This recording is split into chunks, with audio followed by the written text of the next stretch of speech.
I'm Ashley. I'm here from Troy, Michigan. I'm here because I had a boyfriend who came from a very prominent Muslim family. When he found out I was pregnant, he gave me the choice between him or my baby.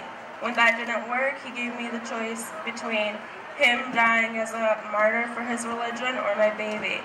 When that didn't work, he basically took matters into his own hands. He is the one who called and scheduled our baby's death. Should a man be allowed to call and schedule an abortion appointment for a woman? I think that should raise a red flag to the staff. But I've learned from my experience and my activism since my abortion that they care only about the money they are making. They don't care about the woman. The abortionist allowed my baby's father to stay in the room while they tore my first child from my womb.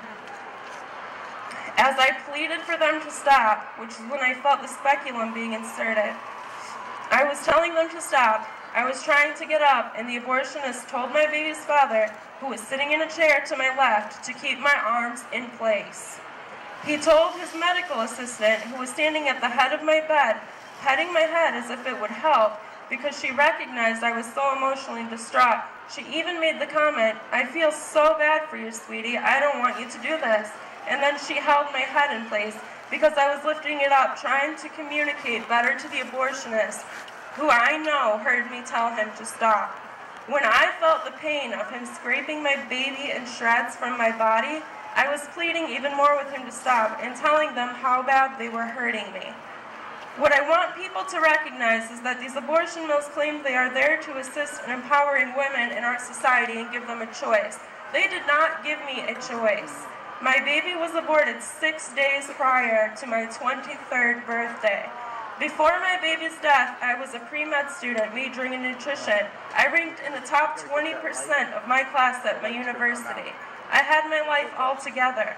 After my baby's death, I lost my sanity. I would drive to the abortion mill on a daily basis, sometimes more than 2 times a day, and look into the dumpsters, wondering if my baby was there.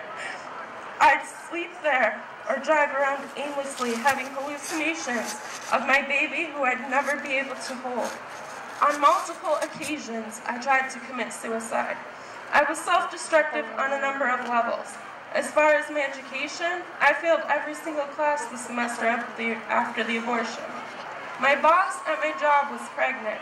Every time I went to work, I'd be so mad that she was carrying her baby and was so excited about it. I would vomit to the point I wasn't able to drive myself home. My coworkers would call and have someone come get me. I had to quit my job.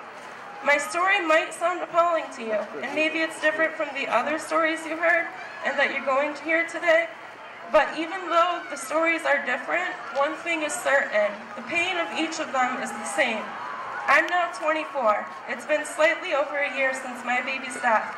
And although counseling and Rachel's Vineyard have really helped me, I'll never forget the tragedy of how I lost my first child. The way my first child died is always going to impact my sense of womanhood and motherhood, and I'm only standing here today because of the grace of God and in honor of the baby I'll never forget for a second of my life. There is healing in God, and although He forgets my sin of premarital sex, and I'm now living in a pure life, a mother will never forget her child, especially her first. The abortion facility did nothing to empower me as a woman. In fact, what they did destroyed my sense of motherhood as well as womanhood on many levels, and the healing process, I'm sure, is going to be lifelong.